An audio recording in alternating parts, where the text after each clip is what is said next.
We're amazing people, we are.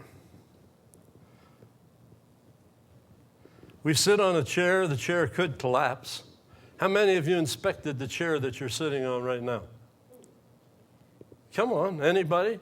Is there anyone here that looked underneath it and looked around and you know, wonder if this thing will hold? No, you just plop down in it. I pastored a church one time where we had theaters type seats, you know, kind that go up like this when you stand up. And a lady came in and she sat down in the thing and it kept right on going. Came unhooked and down she went on the floor. First time she was there. Last time, too. But we exercise faith in so many things in life, but when it comes to the things of God, it's so difficult. In all thy ways acknowledge him. Ah, there's the problem. Acknowledge him. Bring him into every situation in your life.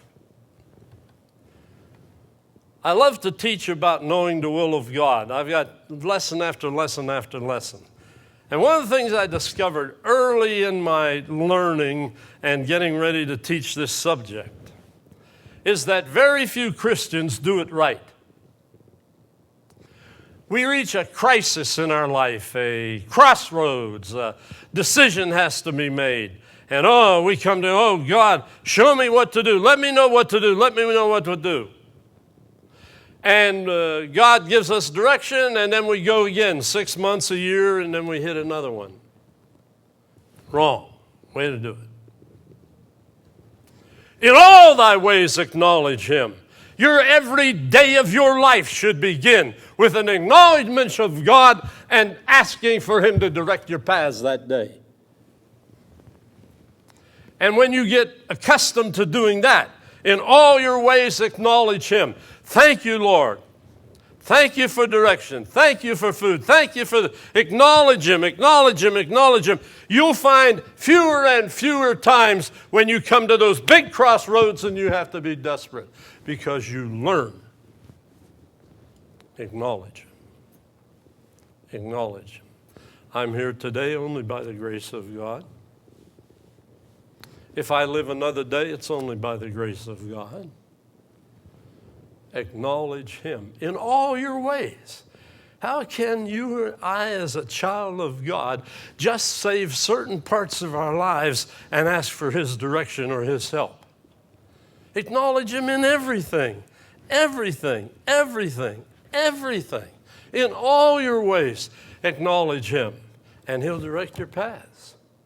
And it'll become an easy thing once you learn to acknowledge him in everything. You'll get used to hearing his voice. You'll get used to that unction that comes inside of it. You'll know what to do. You know this is what the Lord would have you do.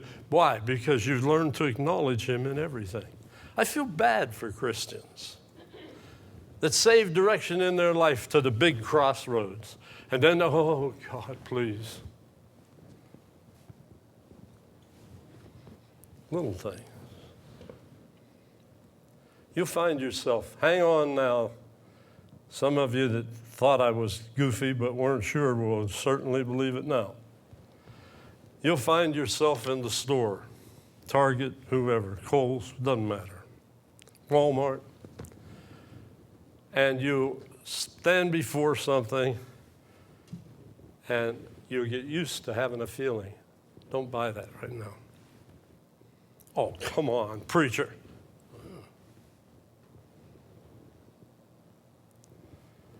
You'll stand there and, I'd like to have that. It's a feeling in here. The voice of the Lord saying, And you go home, maybe it's a watermelon. That's a good time of year to talk about watermelon. And you're standing there drooling. That's it. You go home and knock comes on the door, and the neighbor says, you know what? I got a really great deal on watermelons, and I brought you one. And you remember standing in Walmart and thinking, I should buy that watermelon. No. Some of you are looking at me like, the difference between me and you is that he's really a part of my life every day. I don't just save certain situations for him. Whew. He's good. He's good. He's good. He's good. Look, either this means what it says, or we're all deceived. In all your ways acknowledge him, he'll direct your path.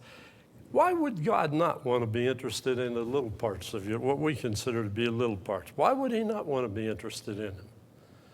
Why would he not want to be with us in every little area of our life? He does want to be. And he will direct your paths if you'll just give him time. Hebrews 10:35, now the going gets rough. Lord have mercy, preacher. I thought we'd get the rough part already. No. That was easy stuff. Hebrews 10:35. Cast not away, therefore, your confidence, which hath great recompense of reward. How many people have prayed about something, he didn't get the answer immediately, and so they just cast away their confidence. When they first prayed and when they first talked to the Lord about, they had all kind of faith, they had all kind of confidence that he would help them, but it's been delayed, so they just throw it away. I give up. Don't do that, he says. Cast not away your confidence, which hath great recompense of reward. Hang on. Your reward for being faithful, your reward for being true is coming. Hang on. Now, what did he say here? For you have need of patience. Here we go again. You need patience. You've committed something to the Lord. You've requested something. Now, he said, don't throw your confidence away. Hang in there. For you have need of patience. That after you have done the will of God, you might receive the promise. After you've done what?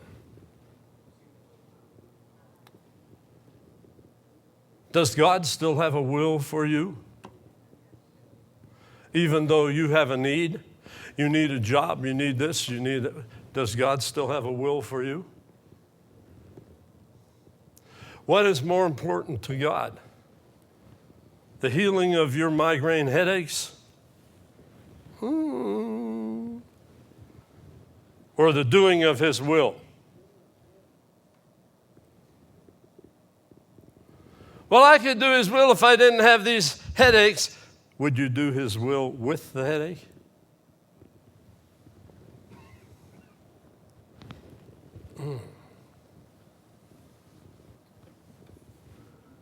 Well, I could serve God better if I had another $200 a week to live on.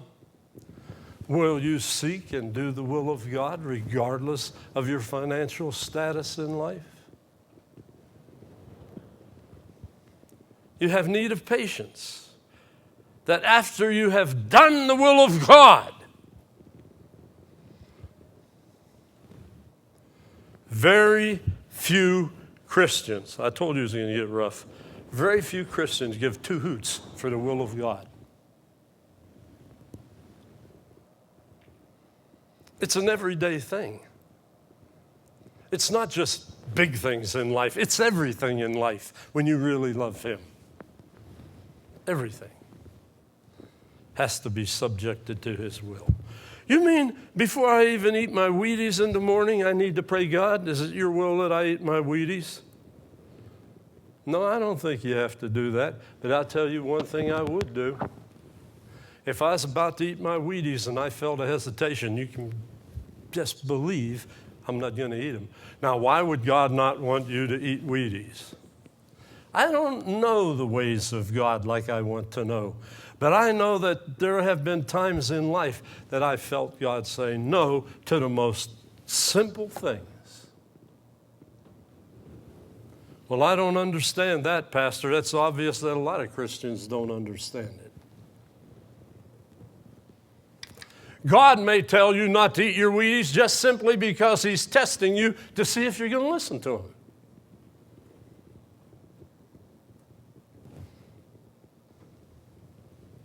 Oh, come on.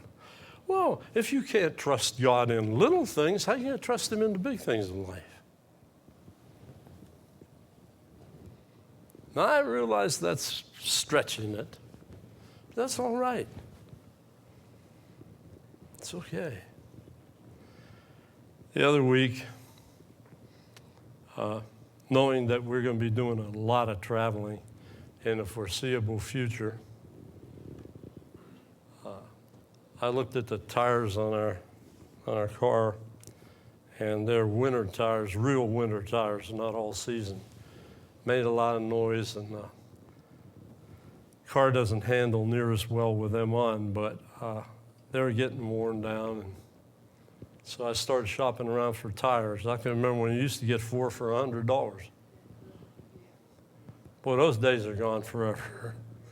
I couldn't believe the price of tires. And one of the fellows said to me, he said, next time you get a car, make sure it doesn't have 18-inch tires on it. He said 17s are cheaper, and even 20s are cheaper than 18s. And I don't know why. I don't understand that, but that's what the tire man said. So the best price I could get on tires for that car, right size, was $175 a piece. Now, if you multiply it 4 times 175, and then you add the taxes and so on and so forth, it gets pretty costly. So I called this man, and the phone kept ringing. And it was my intention, because that was the best price I could get, to tell him, go ahead and order them. And nobody would answer the phone. And that little voice inside said, don't buy those tires there. Well, Lord, you know how human reasoning goes. Come on. Christians, we're all the same. But that's the cheapest price I can get. You know, you argue with him. And no answer.